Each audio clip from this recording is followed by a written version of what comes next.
I'm Mitch, and for today, we will be doing Chessy Mamon, okay? It's a Filipino sponge cake.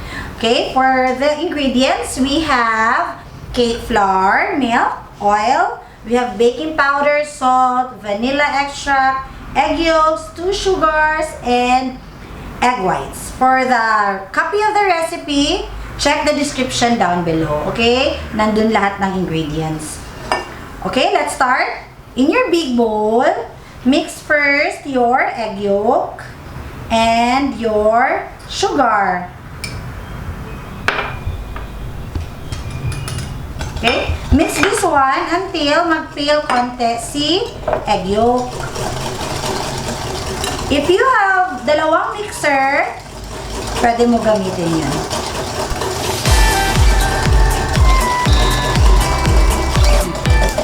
So, once the egg yolks medyo light in color na, let's add the oil, milk, vanilla extract, your salt, and then the rest of the dry ingredients, okay? Woo! Gym to gym. Okay? Let's add. Either way, pwede si milk mauna, and then si oil, or si oil, then si milk. Okay.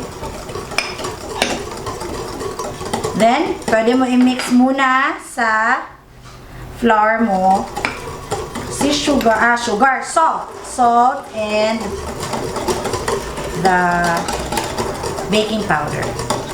Vanilla extract, and then the dry ingredients. Yan. You mix it until well blended. Okay?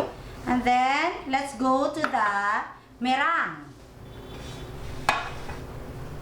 If you have mixer, use the whisk attachment. Okay? If you have hand mixer, you can, you have only one, I think, one attachment lang si hand mixer. Okay? So, pour first your egg white. You can add cream of tartar if you want. It will make your egg white more stable. Okay? You whip first your egg white until mag-frothy siya. And then after that, you slowly add your granulated white sugar. Yan. Once frothy, slowly add your sugar.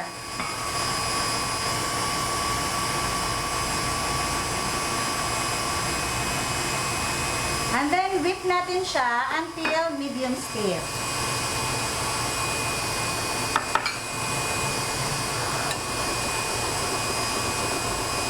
Later, let's make variation. Let's make the vanilla mamon, and then yung kalahati, lagyan natin ng ube. Para it will be having also ube mamon.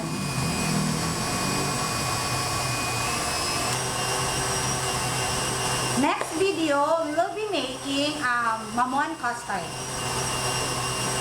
Kumbaga, same recipe, and then we will be adding custard sa bottom.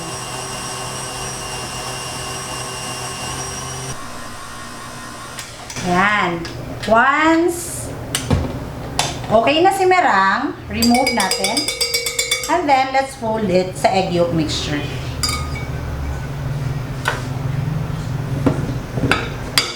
Sorry.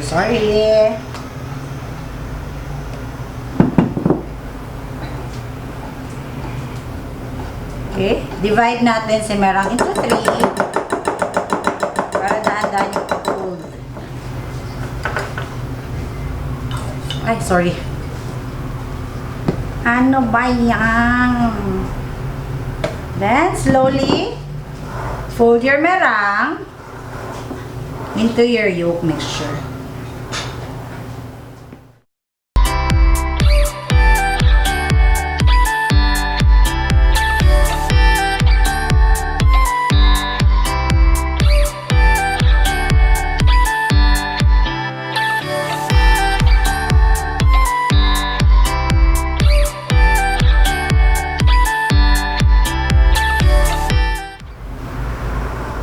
Once na-incorporate na lahat si meringue, that's okay already.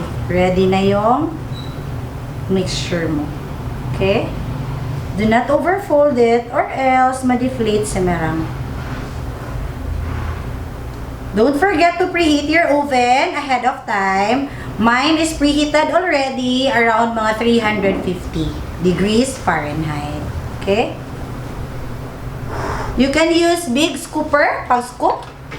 And then, lagay natin dito. If you have the Mamon liner, pwede yun. But if wala, you put brush with butter, melted butter, para easy mamaya tanggalin. Okay? Nakalimutan ko yung aking Mamon liner. Okay?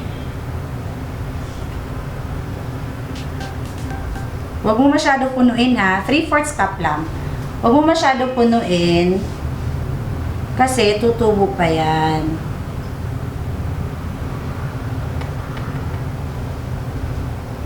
See, very easy. Your cost for this is around, for this lang alone, around 100. Tapos paglagyan mo mamaya ng cheese, around 120 to 150 pesos.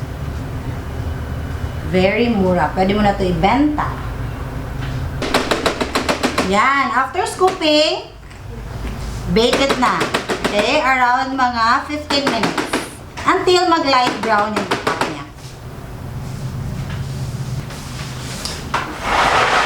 Yung natira, let's put ube flavor. Okay? You can use any brand ng ube flavor.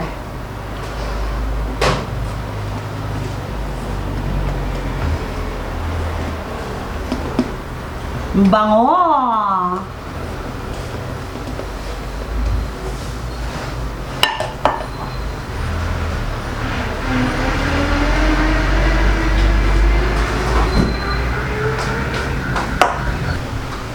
Yan. So, after mga 15 to 18 minutes, your mamon is done already.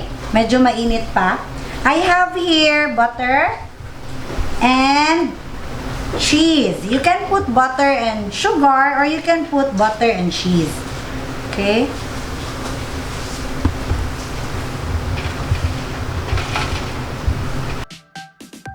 Pwede mo siya i-flip agad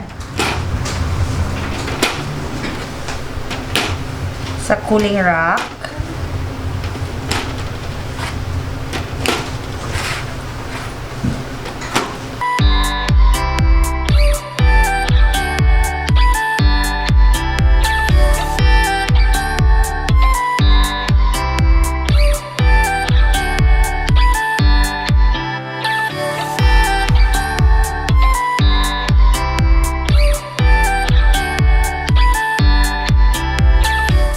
Yan. So, you put melted butter sa taas while mainit pa. And then, I have your pro cheese.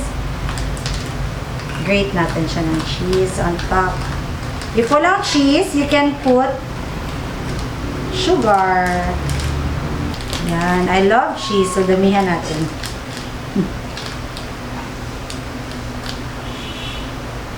There you go. Your cheesy mamon recipe. Nahulog.